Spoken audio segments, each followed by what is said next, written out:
Welcome to Action, the podcast to encourage you to take action. I'm Virginie, leadership coach and speaker. In my podcast, I share with you the keys to leadership through interviews. Hello, awesome people. Today, it's my pleasure to welcome Kenji WADA. Hello, Kenji. How are you? Hi, Virginie. I'm good, thank you. And how are you? And thanks for having me here at the podcast. I'm really excited. To begin with, tell us about your professional background and what do you do now for a living? Yeah, so my background is basically a visual designer. I studied the visual design, visual communication in actually San Francisco when I was doing master's program there. Actually, I'm currently looking for a new position because my last contract finished, like my previous contract actually finished last February. This February. But my last position was a UX designer. Nowadays, actually, a visual designer often work as a UX designer, which means user experience designer. Oh, okay. And my position was a user experience designer there. Okay. How long have you been living in Holland? Yeah, actually, I have lived in Holland almost like 8 years. I think maybe more than 8 years. I don't really count in how many years I have been here, but quite long. So, what was your state of mind before coming to Holland? That's actually kind of interesting question to me because, to be honest, I had no idea. Yeah, and I didn't have any intention actually to come here because, like I said, I finished my master's in San Francisco. So actually, I'm originally from Japan, but before I came to the Netherlands, I was in the States. So actually, I moved to the Netherlands, to Holland from United States. Okay. So how did you end in Holland? Oh, yeah. Actually, this is going to be a long story. I try my best to make it short. But basically, I also with my wife, because I also have 2 kids. We decided to come to Holland, mostly for our kids, because they are born in the States. And so in the States, I was actually working, but to get work visa there was quite challenging. And eventually I couldn't get work visa. So that's how we had to leave the States. And then we also had a chance, also had a thought to just go back to Japan. But we really wanted for our kids to keep their English education. Since we thought going back to Japan and grew up there, we thought they really cannot develop their English very well over there because we had some concern about English education in Japan. And also, it's getting more and more international over there. However, Japan is still quite actually monoculture, which we thought at that point. And we were looking for some English-speaking country like Canada, Australia, Singapore. I don't know, UK was not really an option because I thought it was gonna be expensive, to stay here. And also it's difficult to get there. To get the visa also there. But for some reason, I got a job in the Netherlands. It's not really, English-speaking country, but we at least knew Dutch people actually speak quite, good English. Yes. So that's how and also in university in the Netherlands have many English program. Actually, the program actually to actually study in English. So that means quite sort of like an English speaking country to us. So that's how we decide to actually move to the Netherlands. Okay. So tell me, have you ever worked in Japan before you came in Holland? Oh, yes. I do have experience to work in Japan about 4 years before I came to Holland. And I even changed job in Japan because my first job I got after I finished my college. I think I quit, about a year since I started because it was a quite large company and I didn't like But basically it was not good fit, Okay. culture-wise. Was quite tough. It's very traditional. And the second company I worked was, in contrast, very flexible and more like, Oh. I don't know how to, it's small, like kind of startup, company. Okay. So I actually had the experience with the two very different company actually in Japan. So that was quite interesting experience for me to actually work in Japan before come to Holland. Okay. Back to Holland. What Yeah. were your first impressions of Holland after a year? I mean, so you were asking about the Holland in general, so not like a working culture or anything, right? So just Holland in general. Yeah. Yeah. Yeah, so we are quite actually happy, to live in Holland, especially for the few years since we came to Holland, because I think especially because life was quite challenging in the States. Yeah. You can probably imagine, like it's very capitalism and so many rich and also poor, and we didn't need to pay a lot of tax there, but that means we couldn't get any support from government there at the same time. So but in contrast, Holland, we have many good like welfare, and so we feel we are very protected by government and country. Okay. And we thought it was really a good place to raise small kids because very safe and very secure and protected. So that was our our first impression about Holland. Yeah. Good impression. Yeah. And So, what made you stay in Holland? yeah, then even though we had a really good impression after a couple of years since we came to Holland, after a couple of years, we also found something we actually didn't like here. So, to answer your question, I said, what made you stay in Holland? Yeah. Come back to your questions. So, I mean, so basically, we just decided to stay Holland longer than a few years because our kids went to Dutch school, Dutch local school, and they were still little, and we thought they need some like a foundation in terms of their base kind of language, because we actually raise our kids in a really multicultural and basically multicultural environment, because I'm Japanese and my wife is actually originally from China, so we speak two languages at home, and that already challenging for them. And when they were born, they are in the States, so they are also in the environment to listen and also speak English.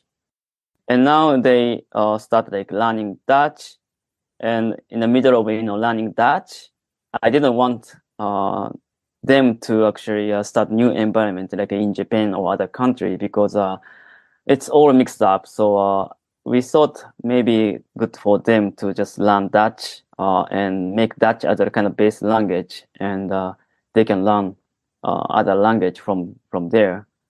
So that's how we decide to actually live longer in the Netherlands, and now we are actually still living in the Netherlands. Yeah, that was actually biggest reason, basically for our kids and also for their language. Okay. Yeah. Okay. How do you see your future? Yeah. So actually, that sort of connected to what I mentioned for the last question. The question before, because the only reason we decide to keep staying in the Netherlands was for their language mostly.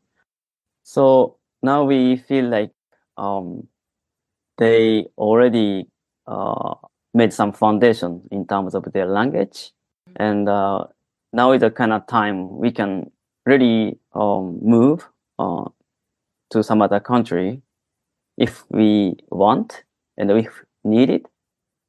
So that actually means we don't really see if we actually want to live in the Netherlands for a longer period. If we have chance, we might wanna go back to Japan. Oh. Yeah. So, but many things are not still unsure because my older daughter actually goes to secondary school from next year. Now we actually looking for her school, and there are many options. You know, she can go maybe a Dutch local school again, or maybe international school here, or like maybe a public school or international school in Japan. So now we actually kind of exploring. So, but yeah, we are not really sure if we wanna live in the Netherlands for entire our life. So actually it's still hard to see. But yeah. Okay. Very difficult. Very difficult. Yeah. Okay. To answer precisely, how we see the future. So. Okay. Did you notice any differences between the way you worked in Japan and the way you worked in Holland?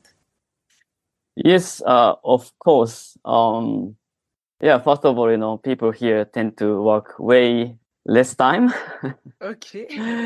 Compared to Japan. Of course, probably the work hours in Japan is just something very different from other countries. So, because we tend to work longer. Also depends on the company though.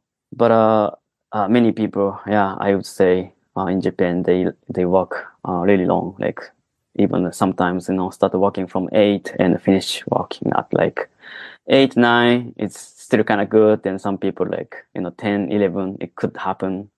Okay. But here in the Netherlands, people usually start working a little bit later, like 9, maybe even 10, maybe, and finish like around like 5 or even earlier if they don't really need to, work. So that's a big difference.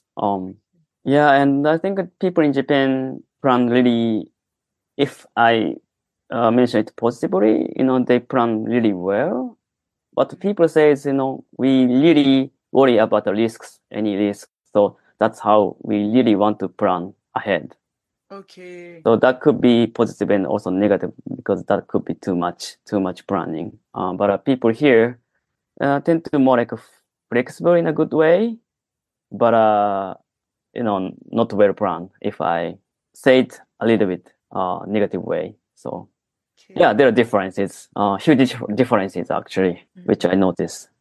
What was the hardest to understand about the work culture in Holland? Yeah, that's a kind of fun question to me actually.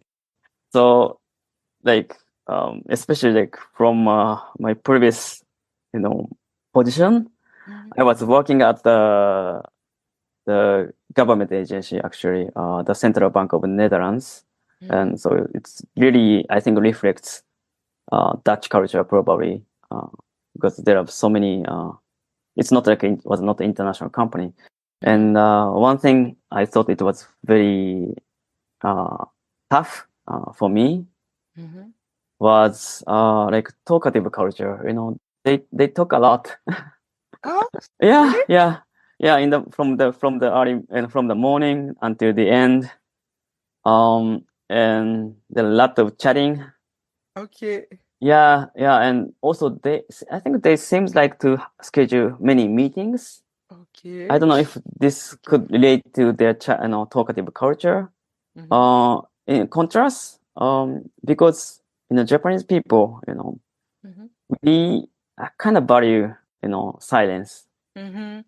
So I grew up in a culture which value silence. But here it's actually opposite.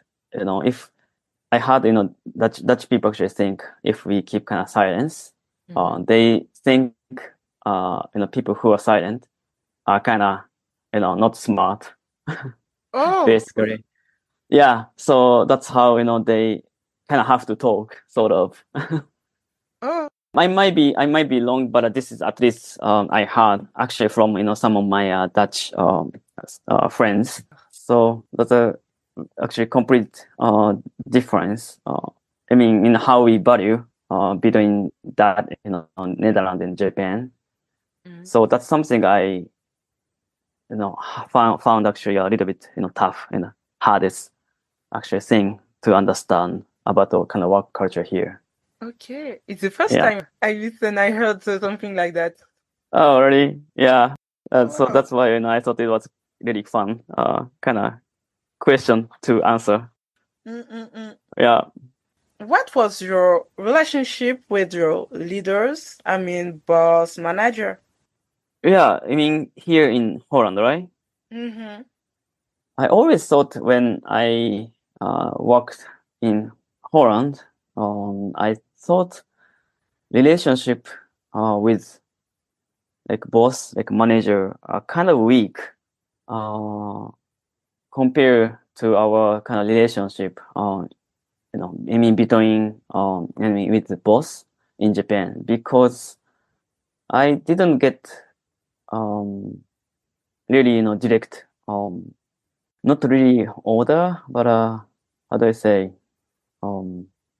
because the boss in Japan seems they have more like authority, and they can really actually order me, and it can be stressful, and it can be a lot of pressure, but at the same time, because through like orders we I think communicated more, and but here maybe because organizations and companies are more like a flat, so there is no like hierarchy, not much like a hierarchy between I mean with boss. So I didn't get any like a direct like a strong like order from them. Was kind of yeah.